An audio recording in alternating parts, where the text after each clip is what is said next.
Censorship and regulation is becoming an ever-growing problem in today's modern media. From the mainstream to YouTube and Google, the information you're looking for is buried by official narratives and propaganda. This is why TFR is 100% uncensored, unregulated, and listener-supported. The shows on TFR are not micromanaged by the station, and our hosts are free to speak their minds however they please. As such, the views and opinions expressed on our station are of those who make them. If you happen to hear anything offensive on TFR, please send us an email to toughtitty@tfrlive.com, and we'll be happy to tell you that we really don't give a damn. We stand for freedom of speech and non-censorship. If you also stand for free speech, you can go to tfrlive.com/signup and sign up for a TFR supporter pass and help us in our mission to keep the airwaves uncensored and unregulated. TFR Live, your uncensored and unregulated protection from deception. This is a Fox News Alert. It's underway. I'm Lisa Lacera. It's 7 o'clock in Iowa, and we can now report that our Fox News voter analysis is showing a wide open race with no fewer than 5 candidates competing for a share of the state's presidential delegates. That's right. Joe Biden, Pete Buttigieg, Amy Klobuchar, Bernie Sanders, and Elizabeth Warren are all in the hunt, although the field will likely narrow as actual votes get tallied in the hours ahead. Our snapshot of this close race is based on the Fox News voter analysis, a poll of almost 3,000 likely caucus goers in the final week of this contest. Some satellite caucuses have already been held, giving an indication of how some voters are thinking. Bernie Sanders has won a handful of smaller satellite caucuses around Iowa, but it looks like Elizabeth Warren won the satellite in Paris and Amy Klobuchar won one in Florida. Tom Becker's a Republican and a fan of President Trump, but says Sanders could very well win tonight. The enthusiasm for, kind of like Trump, it seems to be with Bernie on their side. I don't feel the enthusiasm for Biden or Warren that much. The party's releasing 3 different vote totals tonight: voters' first choice, second and final choice, and the number of state delegate equivalents they're awarded. Fox's Jessica Rosenthal in Des Moines. As the Senate prepares to vote Wednesday on the articles of impeachment against President Trump, a trial date is set for Lev Parnas and 3 other defendants accused in connection with the Ukraine investigation. Jury selection will begin October 5th. Parnas, Igor Fruman, and 2 others face campaign finance charges, but have been linked to efforts to get Ukraine to investigate the president's political rival, Joe Biden. Parnas says he not only believes he will win, but also says the truth will come out. We will all know and see what the President Trump, Attorney General Barr, Rudy Giuliani, and the cohorts did with the Ukraine situation. That's Fox's Gernal Scott reporting. America's listening to Fox News. If you don't know your numbers, you don't know your numbers. Your protection from deception. This is Truth Frequency Radio. Astronauts to the moon.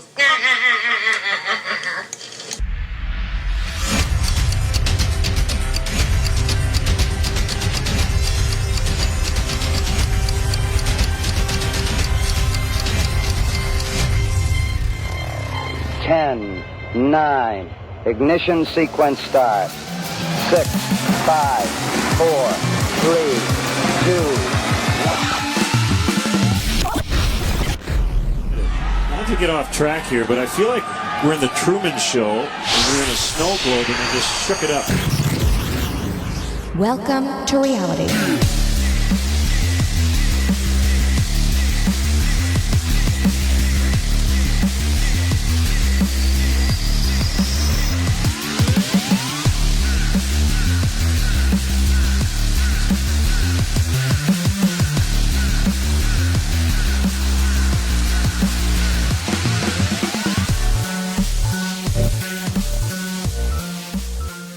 Good evening, ladies and gentlemen. Welcome to your protection from deception right here at truthfrequencyradio.com. And lucky you are tuned into the current reigning, defending, and unarguably the #1 show on Truth Frequency Radio on Monday nights between the hours of 6 and 8 p.m. Pacific. That's 9 to 11 Eastern. That show is Jeranism Monday Night Raw, and it starts right now. I'm your host, Jeran from Jeranism, and we are live all over the place. Of course, at tfrlive.com on YouTube, the Jeranism Raw YouTube channel, and live at dlive.tv/Jeranism. So welcome one, welcome all, wherever you might be. Maybe it's iHeartRadio. Who knows? Wherever it is, I'm happy that you're joining us. Of course, I am not solo tonight. I have a co-host. He is the man with the plan, David Weiss. David, how are you? What was that cheering? Oh, that's the huge awesome. audience. That's the massive crowd that has gathered. You ever realize? Never. No, not realize. I've never liked plays. I wasn't a big fan of the play. Were you like when growing up, or do you like going to plays? Oh no, I can't stand it. I remember right. one time, yeah, no, I can't stand a play. So I'm not a big fan of the plays, and the world is a stage, and I'm stuck in a play, and I can't get out. That's a good way to look at it. The only time I ever enjoyed a play, because I hated him, and then there was one time I was dating this girl years and years ago, and she took me to the Nutcracker, right?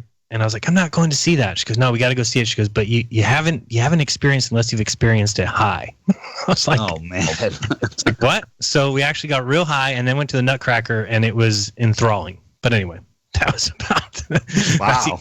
That's the extent of my. So I guess you can just get high and live the play that we all are in. That's what I was gonna say. Is that that's basically the only way out, and then have great sex afterwards. So. I guess I should start getting high again. What do you mean again? You mean since last week or something? I'm not. I do a little edibles here and there, but not a lot. It's too much.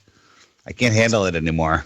No, I've actually, I wouldn't say given it up, but certainly not as much as I used to. But I think sometimes it's better without. You can get a little bit into a fog. But yeah, so welcome to the show, everybody. It is Dave. It is Jeran. We are here to talk about all the fun. Dave, did you know yesterday was 2/2/2020, right? 2/2/2020, the 33rd day of the year with 333 days left in the year. A lot of nutso things going on there. I didn't realize that it's, it was a palindrome, right? You could say it backwards or forwards, right? Oh. So I mean, 02/02/2020 is backwards the identical way. So I went looking to figure out. I said, when's the last time that happened? I was like trying to draw it out on paper, and I couldn't figure it out. I did get to 01/01/1010, and then I said, oh, that must be the last time. Then I read some article today that said, no, it's been 900 years. The last time was 11/11/11/11, which would have been November 11th, 1111. So nothing happened. Nothing happened. It wasn't even fun. But I don't know. I've always been a fan of palindromes, although I don't like the word palindromes, because shouldn't it be a word that is said backwards and forwards the same? Right? There's like there's words like level or madam or kayak or rover or rotor. Those are all words that could be said. But I think a palindrome. How did you whip those off so fast? I have a few of them written down here. I have another one. You want to hear another one? Mom, dad. What about that one? Or do you like entire sentences? Those are fun too. Like, was it a car or a cat I saw? If you spell that backwards, it's identical. Or taco cat. You heard that one? Or a nut for a jar of tuna. Same backwards and forwards. Yo banana boy. That's another one. I don't know. Pretty fun. But I just think that the word palindrome should be a word that's said backwards and forwards the same, or else it doesn't really make sense to me. Anyway, this is exciting radio. Glad everybody's tuned in. Should be fun tonight. We got a few things to talk about. Let's start with, the Super Bowl. Yay! No, it was, I don't know, fun for some people. I'm sure a lot of people had festivities or parties, but maybe not in the truth community. A lot of people in the truth community have shed the old love of sporting events. I know Dave has. Have you watched any of the breakdowns of the halftime satanic performance with I saw it live. Little girls in cages, little innocent girls in cages and satanic beings rolling around. Normally I need to see the breakdown to yeah, that makes sense. I saw that this time. I mean, I'm looking at it going, this is just pure evil. Do you think it was hidden a little better, though, than it has been in the past?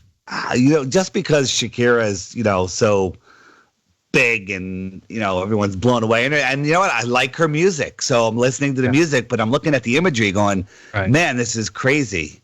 I thought some of the old Super Bowls with Beyonce, and I mean, those ones seem to be over the top. Yeah, with the burning phoenix rising from the ashes and... I just mean it doesn't seem like it wasn't that bad this year. This one had little sex slaves in cages, all right? It wasn't nearly as bad as the other ones. Rhino just sent a super chat, and he said race car. That's another one, Dave. Palindromes. Can you think of another one, Dave? Race car. Right. Say it spelled backwards. The same thing. I guess so. Yeah. So anyway, that's very fun. But anyway, thank you, Rhino, for the super chat. We do appreciate it. Yeah, the Super Bowl was just what it usually is. And yeah, there was some symbolism, obviously, in the halftime show and some nonsense. And other than that, it's just a bunch of guys throwing a football around. I was in a couple of pools, and oh yeah, I was going to ask about that because last year you actually sent me a few photos of, and if people know what the pools we're talking about, they call them Super Bowl squares or football squares. Basically, you have a grid 10 by 10, and people purchase little squares, and they have to write their name in them, and then you draw numbers, and at the end of each quarter, somebody wins. So I remember last year you were showing me, which was hilarious because all these people get copies of the actual squares once everybody's purchased one, and you had purchased many squares that said Flat Earth inside of them. Right. A lot of people just put nicknames or something, so I write Earth is flat, flat Earth, whatever. Right. And I do it, and I color it in. I make it dark, so it really sticks out. So I did win one pool early on in the game. So people have to look at the square like, who won that? And they look like Flat Earth. So then if they're paying attention, halftime comes around, and we have the Ellen DeGenerate commercial where they mentioned Flat Earth again. Yeah, Flat Earth made the Super Bowl, and it wasn't even bad. No, it was fine. So, all those Flat Earth, where everyone's getting, picking it up more and more. So I think they damaged themselves even more yesterday. Yeah, they seem to do that quite well. I was watching some of the other commercials. Of course, it was kind of hard to hear. I don't know. I was at a party where there was families and kids running everywhere and people talking. There's a lot more people than I thought that were going to be there. But I did see over and over again, there seemed to be an alien in every single commercial. There was a Walmart commercial. Oh, man. With the alien and Star Wars and just a bunch of nonsense. Then there was another one. Did you see the commercial that had Bill Nye in it where they were talking about the guy drank the water from Mars? Oh, yeah, I missed that one. That was stupid. There was a Turkish Airlines commercial I saw where it started out with, in 1969, man went to the moon. I don't know if you saw that one as well. Just seemed like I did. Yeah, and the aliens are just constant. In every single commercial, it seemed like there was some sort of alien. And then there was some stupid Tide commercials. And when you hear the prices that people pay for these commercials, it's just stupid. It's like $6 million for a 30-second spot. And you have Tide on there, like as if people had never heard of Tide before. You ever heard of Tide detergent, Dave? I'll never use it. It's just out. You know what I use? Sophia Smallstar makes her own washing stuff, all natural. It's amazing. It makes your clothes smell great, and that's all I use. Wow, I think a lot of people use borax. You can use borax. I think it has some borax in it, but it's a bunch of stuff, and it literally you wash your clothes and you're like, wow, this is really good, and that's it. You'll have to pass that recipe. She sells it. I don't know what the recipe is. Just check her out at avatarproducts.com or reach out to her, however you do. And you buy a bag of it and it lasts forever. There you go. And it doesn't pollute the environment. Right, which is, we don't want to do any global warming. Did you see Robin from Lifting the Lid on, he showed a video of a reporter that went to a climate change rally where Greta was speaking, and there's a lot of young teenager followers, and they saw Greta's Tesla. I think it was a Tesla, some hybrid car, and they looked in the window, and in it was all sorts of climate contraband, plastic forks, cans, plastic water bottles, and they filmed the whole thing, and they proved it was her car because like her necklace was in there or whatever. So then he went in and started interviewing these girls saying, what do you think about people that use contraband? What if Greta used contraband? And basically teed these girls up. And it was literally just like a NASA fanboy. When he goes, well, what do you think of this? And shows it to her. They just short circuit. And then they deny it. They're like, well, I'm sure they're making up stupid excuses. None of them would back down and see the fraud that Greta is. It was amazing. And not to mention a child. And I just can't get over we would ever have children, autistic children, I don't know, any children telling us the way we need to live our lives and explaining to everybody that we've stolen her future. Just seems to be a bunch of nonsense to me. Hey, I want to do just a quick shout out. Sure. Shout out whoever you will. Miguel Stefano, I'm assuming that's who sent it to me, sent me Confusion in the Cosmos, Decoding the Deception. Did you get a copy of that? Wait, who sent what? It's a book, and it's called, the title is Confusion in the Cosmos, Decoding the Deception. No. And I started reading a little bit of it, and it's very interesting. So I am going to take it with me on vacation and see if I can read it on the beach. Awesome. Sounds good. Try to disconnect a little bit. When are you leaving again? This week, right? No. Not until the 20th. Well, the 20th. I don't know why I thought so thank you, Miguel. I assume it was Miguel that sent it to me because that's the author. But I recommend. Hey, that's another thing with YouTube, the censorship that's going on. It's insane. I was watching a video this evening. Some girl trying to get a message out, but she kept having to show signs of words that she's not allowed to say that would flag her videos, and it's so sad the amount of censorship. George Orwell is rolling over in his grave. I recommend people, and Jeran, I want to talk to you about this. You had a rare. You sell rare books, right? Well, I used to, but I still have some, yeah. Yeah, you should be stocking up on these truth books, on flat earth books, on, all of the hoax books and stuff. I mean, because they're cheap to buy now. They're going to be worth a fortune soon. Oh, I do have quite a few, and I have a lot of PDFs, so I do have a good collection going. It's not like I'm ignoring them, but you're right. Right, but physical books, because if the power goes out, whatever, whatever happens, written books. I'm thinking of actually shrink wrapping some of my books, because I'm getting a nice collection. Good, so, I bet a nice little shelf. I've seen some pictures of your shelf. By the way, we got a super chat from That Flat Fellow, who we've talked up a little bit and told people to check him out. And he said, "Just wanted to thank you personally for the shout out on your show. Your show played a big part in my awakening as well as DITRH." Or DITRH. Thank you both for all you do. Stay woke, brothers. Nice. Hey, appreciate that. And for any of you that like that idea of collecting books and, just listen to these shows and people talk about books and buy the ones that you like. But I would say right now the hottest rare books are Moonrock Books, Jim Fetzer's publishing company. He's got about 9 books. The first one was We Didn't Go to the Moon. He has a whole bunch of We Didn't Die. Nobody died at XYZ event. And I think 8 out of 12 of them are banned on Amazon and everywhere else. So get them while you can. Yeah, I totally agree with that. Definitely get those books. And yeah, if anybody else has any books and want us to read them and, I don't know, shout them out, or if we think they're good, you can send them to Dave or send them to myself. I always post my address. If you want to send me something to my P.O. Box, it's P.O. Box 3044, Merced, California 95344. So any book I get, I will definitely at least thumb through. if it's good, I'll read it. But no, really, if you send me a book, I'll probably read it. So my little story from my Super Bowl party yesterday, and this is why I named the show what I named it today. But, there wasn't as many opportunities as I thought to flat smack. A couple people were kind of mentioning or, talking to me about it. Or at one point somebody said something like, oh, well, Jeran doesn't even believe in gravity. And then, he's like, you don't even think things attract each other. And I was kind of laughing it off. And then I said, well, no. I said, that's not even what they believe anymore. And they're like, yes, it is. And then there's this guy. I don't know who he is. I guess he's a friend of a friend, somebody else. I've never met him before. But he said, no, he's right. I mean, that's not what they believe now. It's actually the bending of space-time.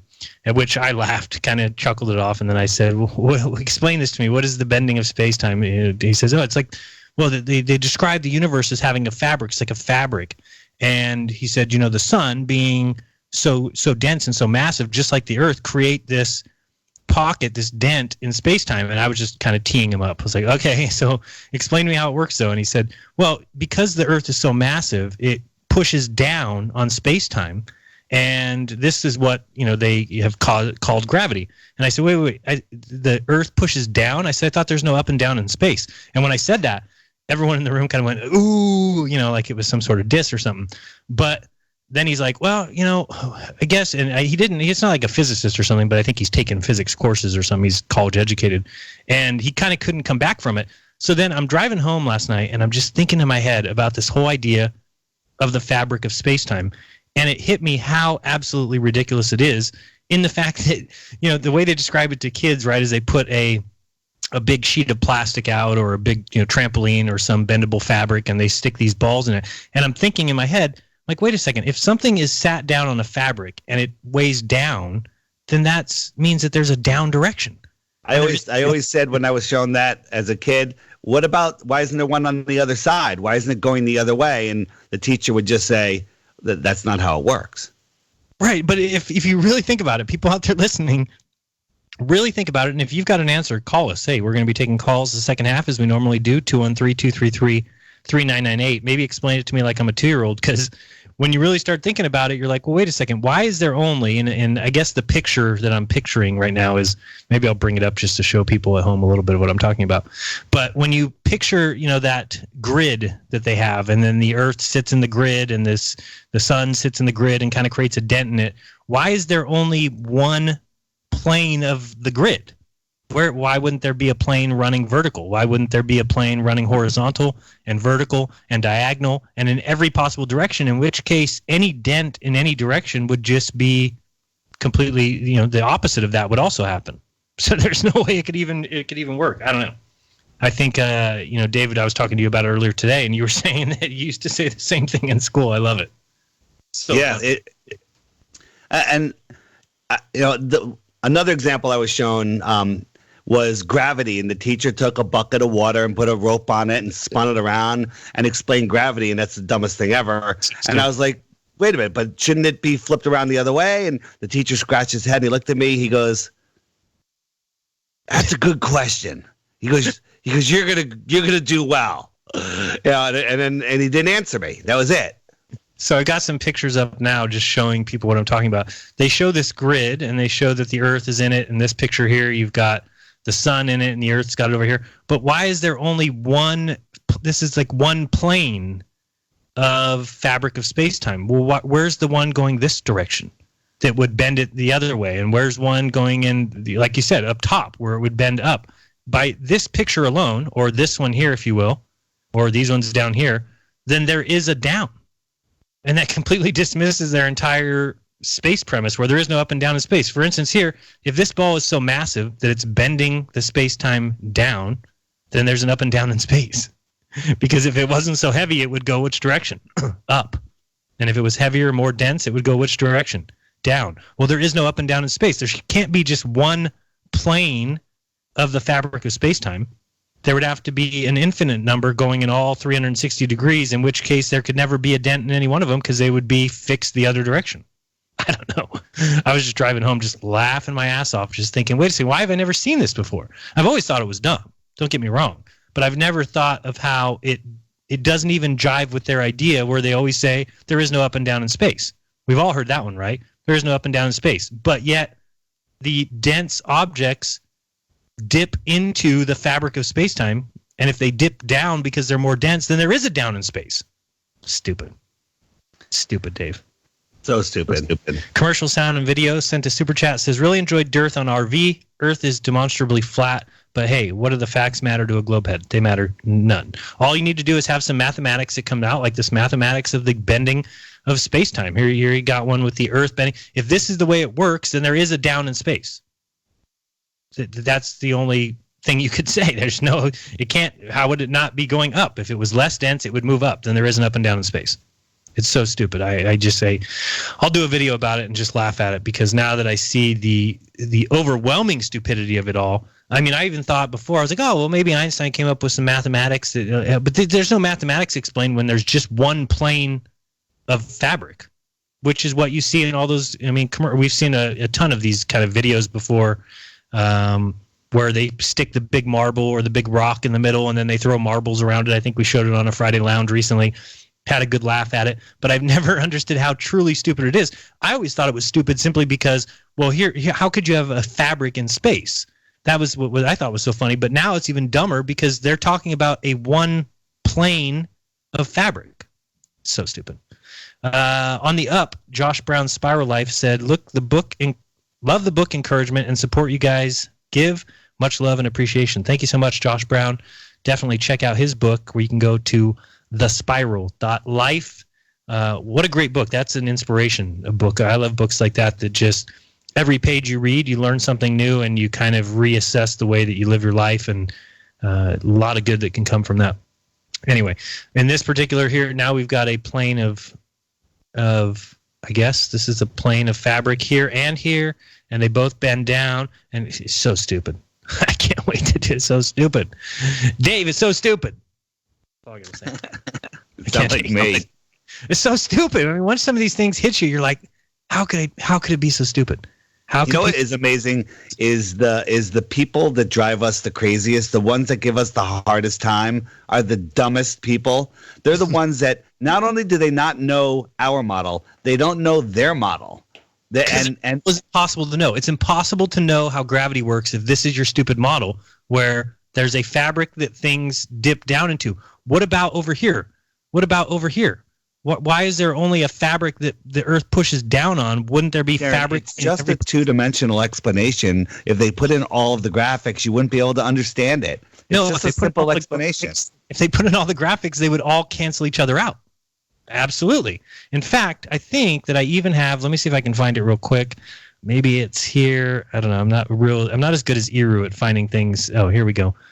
No, this is not what I was looking for. I have a relativity quote by Tesla, but there was a Tesla quote regarding the fabric of space-time and just how stupid it was. And now I get what he was saying. In his quote, he was saying, well, wouldn't the opposite just be true? Exactly what I'm trying to say is that if there is nothing but planes of fabric all over, and I understand it's a two-dimensional piece, okay, whatever, but in a 3D world, then there would have to be fabric of space everywhere, in which case, how could the sun or the Earth push it in any direction?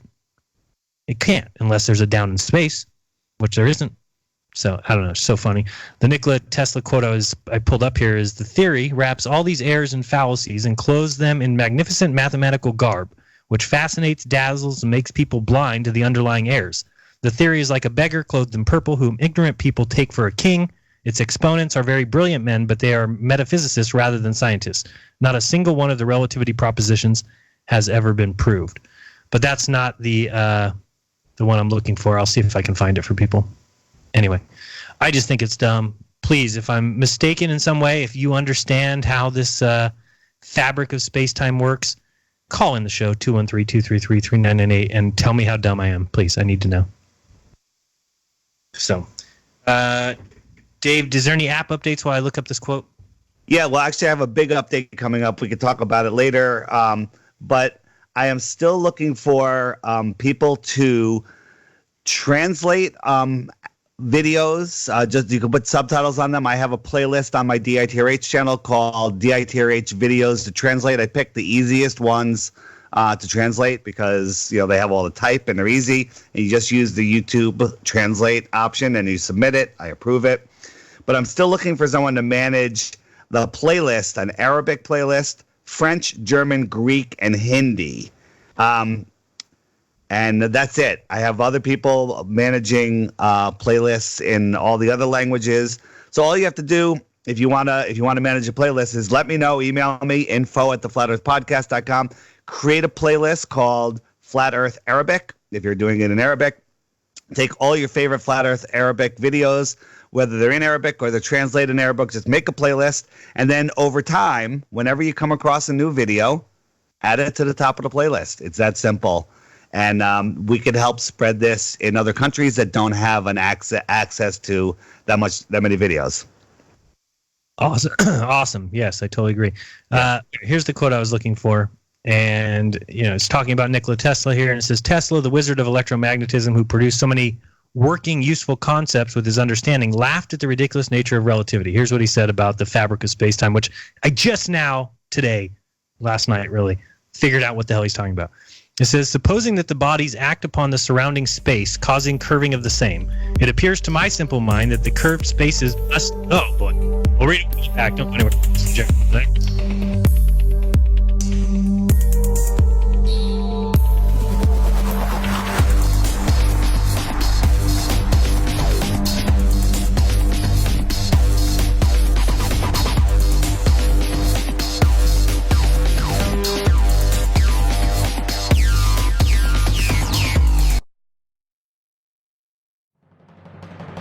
Hey everyone, it's Chris Gio, founder of Truth Frequency Radio and host of Beyond the Veil. The mainstream media and establishment are running scared right now, and they've prominently featured TruthFrequencyRadio.com as number 89 on the federal government's hit list, also known as the fake news list, which is essentially a list of sites slated for censorship on Facebook, YouTube, Google, and other social media. Now is the time for you to get involved. Share your favorite TFR shows far and wide on forums and social media. Tell your friends and family about your favorite shows. If you're a business owner, get in touch with us to feature your product or service right here on TFR. And if you haven't done so already, become a TFR supporter now and get unlimited commercial-free downloads in high quality. Visit truthfrequencyradio.com/sign-up. Thank you for making TFR the leader in independent and uncensored talk radio. Truth Frequency Radio, your protection from deception. So, you love talk radio? Then you'll love TalkStreamLive.com. TalkStream Live is always on, 24/7 with the best streaming talk shows. Find your favorite talkers and discover some new ones. It's free, readily available online or on mobile with any smartphone or tablet. Finding your favorite talk shows all in one place has gotten a whole lot easier. Just go to TalkStreamLive.com. Be sure to download the free apps from Google Play or the iTunes App Store. If you have hard water, the Lime Scale not only leaves white spots, it clogs pipes and breaks down appliances, costing you hundreds of dollars in energy and wear. Eliminate Lime Scale and other water issues like brown staining and bad odors with HydroCare water products, available from Wave Home Solutions. Wave's affordable water systems don't use salts or chemicals. You'll love the way your water tastes, smells, and looks. Satisfaction guaranteed. For more information, go to bestwater123.com. That's bestwater123.com. Jacob Frank Leibovich is the mastermind behind a global network of satanic cults. He taught that the Creator God was evil. Jacob Frank proclaimed himself as the true Messiah. He vowed never to tell the truth. He rejected every moral rule and declared that the only way to a new society was through the total destruction of civilization. Murder, rape, incest, and the drinking of blood were perfectly acceptable actions and rituals. His followers established the Marxist system and have infiltrated Islam and Judaism. He was the Messiah of the Illuminati. EnigmaTV.com.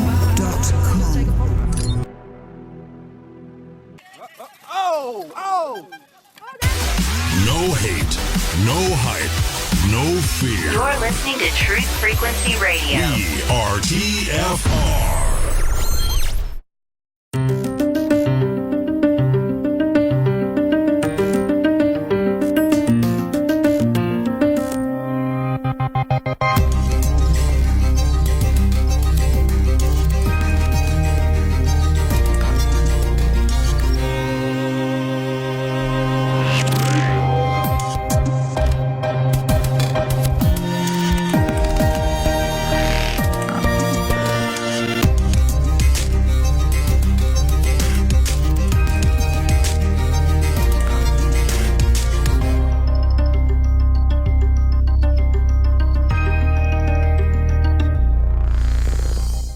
Welcome back. You're listening to Jeran DITRH Monday Night Raw. Thank you guys for joining us before the commercial so rudely interrupted my reading of a quote. I was talking about the fabric of space-time. You have to say it like that, by the way. Not allowed to say it normal. The fabric of space-time. Dave, try it. No, he doesn't even do it. He's on mute. Anyway. I said on mute. Yeah, all right, great. Fabric of space-time. Yeah, it's got to be a little bit more like the fabric. That's all I got. All right, anyway. Maybe people in the chat, let me know if you agree with me. If what I'm saying it makes any sense at all. That it's completely and totally impossible, and it's pissing me off that I never saw it. Anyway, let's go to this quote. Let me finish that off. Oops, that's not going to help anybody. Let me find it. Nope. There we go. All right, here we go. Boom. All right, so now I'll read it again. So I was starting with the quote. He says, supposing that the bodies act upon the surrounding space, causing curving of the same, it appears to my simple mind that the curved spaces must react on the bodies, and producing the opposite effect, straightening out the curves. Since action and reaction are coexistent, it follows that the supposed curvature of space is entirely impossible. But even if it existed, it would not explain the motions of bodies as observed. That was a prepared statement of Tesla, July 10th, 1937. And of course, it finishes with today's scientists have substituted mathematics for experiments, which is what we're talking about. I mean, if you're sitting at home right now, take a piece of paper and hold it up. I mean, this is basically how they describe, hold it flat, and this is how they describe the fabric of space-time. And then they stick things in the middle of it and it kind of dents. Well, you have to imagine there can't be just one plane of space. Space is everywhere in their model, in which case there has to be a plane in every possible direction, so you can't have the bending of one of them. It's so simplistic what they present to people, and it took me till yesterday to figure it out. Anyway, today's scientists have substituted mathematics for experiments. They wander off through equation after equation, eventually building a structure which has no relation to reality. Anyway, that's the truth of the matter, and I think it's ridiculous, and it's stupid, and it makes no sense, and I can't wait to do a video and just laugh at it. It's always fun to do. Anyway, you know how we in the past we've been saying how they've been ramping up the space propaganda, the amount of NASA messages and commercials and videos and just launches and everything. You know how we've been saying that? Yeah, of course. It's gotten 100 times worse in the last couple of months. It's everywhere. The Super Bowl, every commercial, space, aliens, everywhere, and rap music. Is that part of it? Yeah, it's part of the deception. Yeah, it might be. You never know. Did you read that book, that preface to the book I sent you? I did. It's a little over the top, but it's not bad. What did you yet? You're not there yet. Right, that's the thing. I didn't say I didn't believe it. I didn't say right. I'm getting away from saying. That's good. I'll take that as a win with you.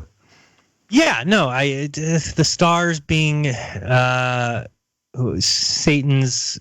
So the wandering stars are Satan's crew. So the book Mel Fabregas from Veritas sent it to me because the author sent it to him. It's called Morning Star's Tale, and basically, it's written by the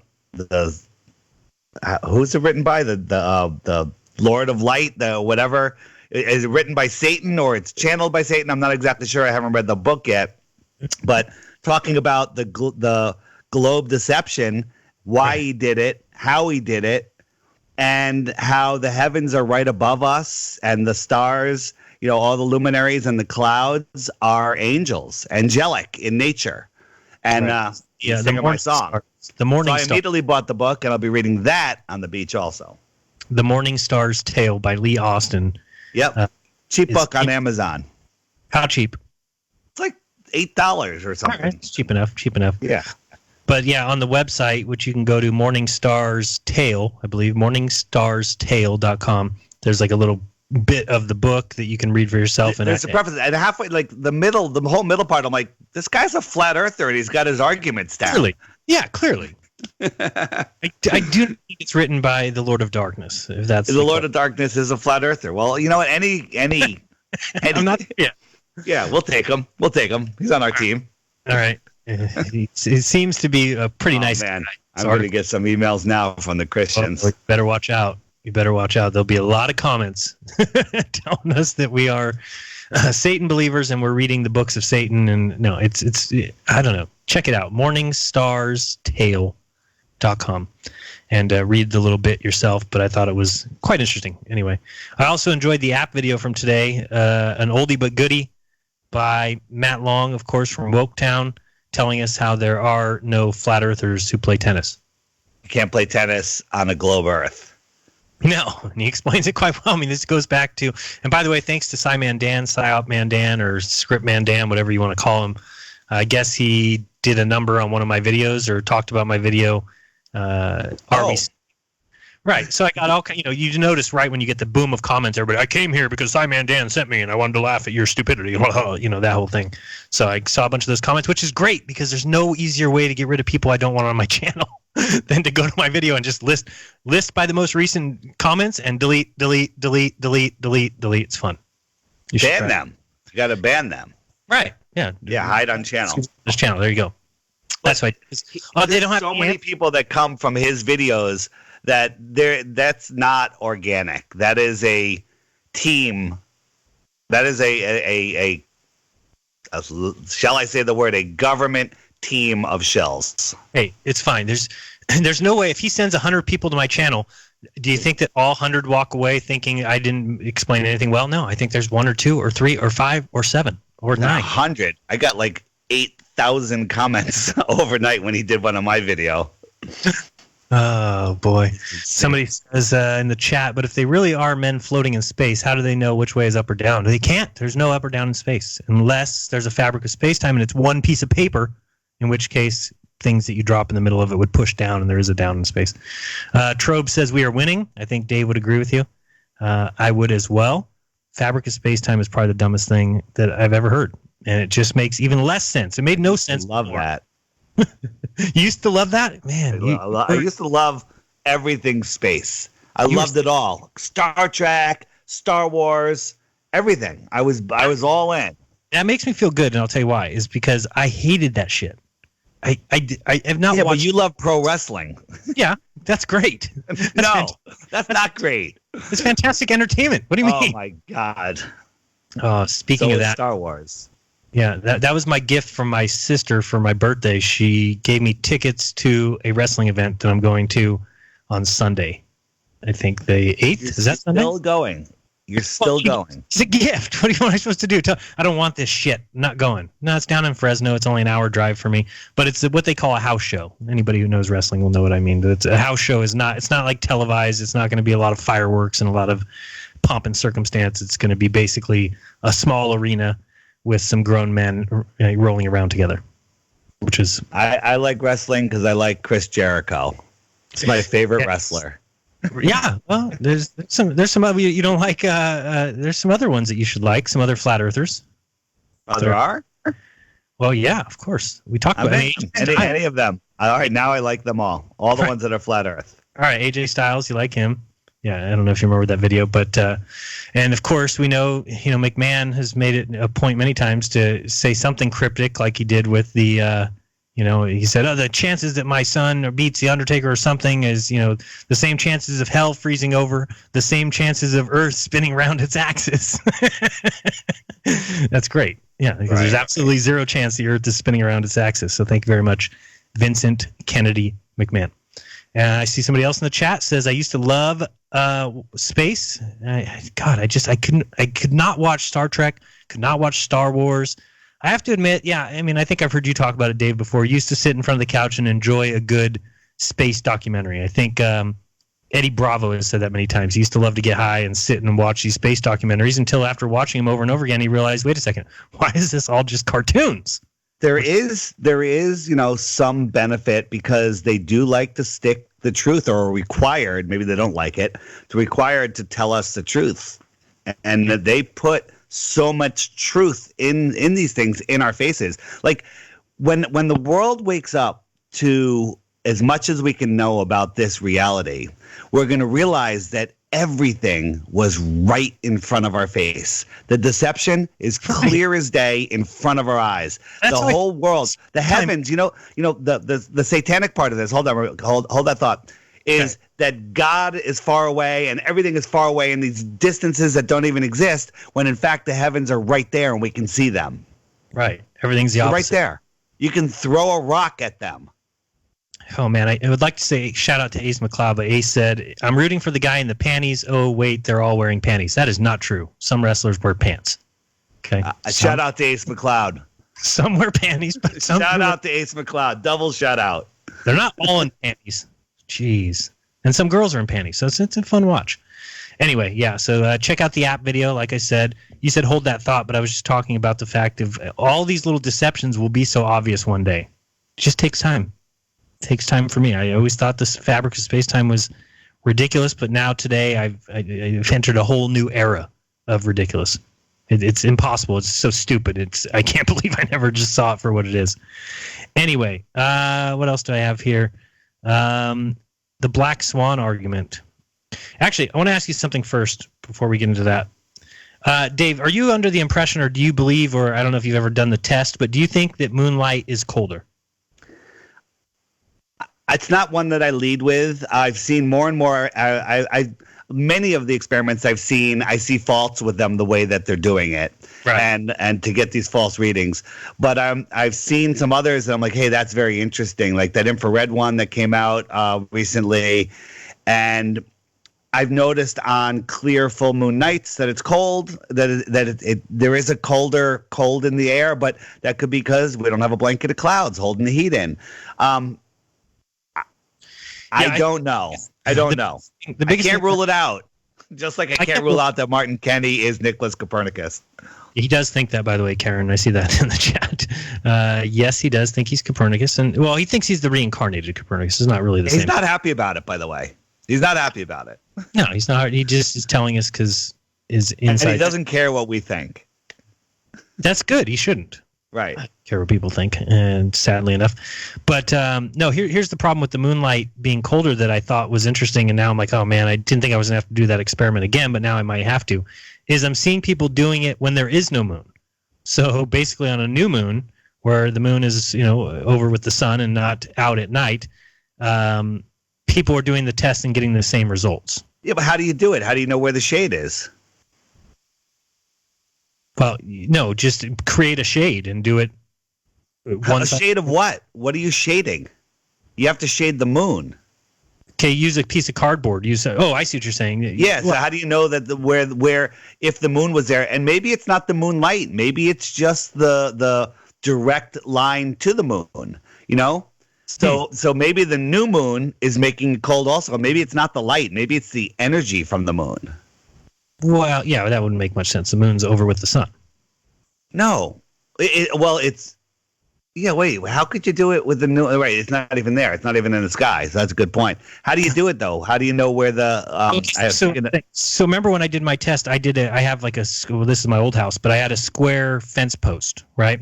And I tested with the thermometer the top of the fence post versus the side of the fence post. And clearly the top was colder than the side. But now I realize that if you do that test when there is no moon, if you also test the top of the fence post with the side, obviously you can't do that. It's a separate thing. It's got. I wouldn't think that's a good test. But it would have the same result, is what I'm saying. The top would be colder. Okay, gotcha. Yeah, that's all I'm trying to say. There's a lot of variables. There's a lot of people that are going to flip out, and you know what? The people that are flipping out, that were questioning it, go out and prove it.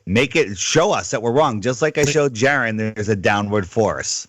He did. He showed me that by continuing to berate me constantly. Yeah.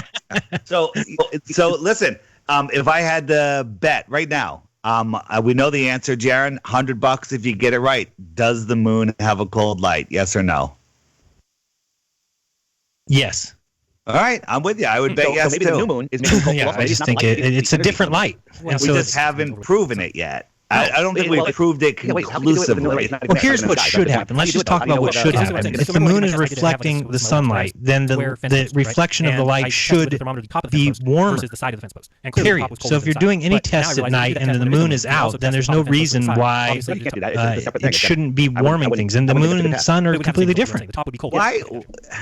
Totally How can reflected light off of a dusty, dirty ball have prove it. Make it show us that we're wrong. Just like I showed Jeran, there's a downward force. It doesn't make any sense. And then, I've been talking to somebody who's saying that the moon is definitely reflecting the light because it correlates with the angle. And I'm like, correlation is not causation, and there could be other reasons. It could just be electricity from the sun, and that would explain a lot of things. But the reflection of the light should be warmer. The inverse square law of light proves that what we're seeing isn't a reflection from the sun. It isn't. That we're seeing something else, something that's very close. And that's it. And then the clouds, when there's clouds in the full moon, and those clouds right near the moon are lit, and all the other ones are pitch black. And a lot of you can't see that unless you're in the in a place away from lights or over water. But I've seen it many times on the water at night when there's clouds. The moon is only lighting up the clouds that are right next to it. And the only way to do that is